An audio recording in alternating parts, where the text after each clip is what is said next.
کی یہ ریلی پاک فوج سے ہماری یکجہتیت کا اظہار کرنے کے لیے نکالی گئی ہے،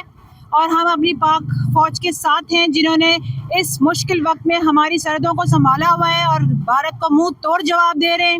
اور ہماری پبلک کی سب کی سپورٹ ان کے ساتھ ہے۔ اور اس وقت ہمارے جس بھی بارڈر پہ جو بھی ہمارا سپاہی بھائی ہمارے لیے ہمیں پروٹیکٹ کرنے کے لیے وہاں اپنی راتوں کی نیندیں قربان کر رہا ہے، ہماری اس کے لیے بھرپور دعائیں ہیں۔ اور میری تمام پبلک سے بھی یہی ریکویسٹ ہے کہ آپ سول انتظامیہ کی بھی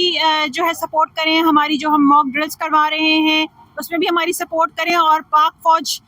جو ہے ان کے لیے دعائیں بھی کریں اور ان کی سپورٹ بھی کریں۔ اور میری یہ ریکویسٹ ہوگی کہ آرمی انسٹالیشنز کی، ان کی موومنٹ کی خدارہ پکچرز بنا کے یہ شیئر نہ کریں، یہ آپ کی طرف سے غداری ہوگی اس وقت اس موقع پہ۔ تو اس وقت بس میں اپنی تمام سپورٹ اور پریئرز اور تمام جو ہے ہماری پاک فوج کے ساتھ ہیں، اللہ تعالیٰ ان کا حامیہ ناصر ہو۔ اس کشیدہ ماحول میں جو جتنے بھی ڈرونز آپ نے دیکھا ہوگا سیالکوٹ میں کوئی کیجولٹی نہیں ہوئی، یہ جو ایئر ڈیفینس ان کے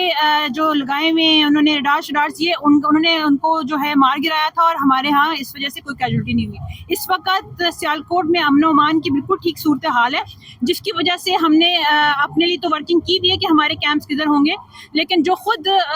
وہاں سے کر کے مطلب ایویکویٹ کر کے جانا چاہتے ہیں اپنے رشتہ داروں کی طرف وہ ضرور چلے جائیں، لیکن ابھی وہ سٹیج نہیں آئی ہے کہ ہم ان کو کہیں کہ آپ ریلیف کیمپ میں آئیں، یہ سٹیج نہیں ہے ابھی۔ Thank you.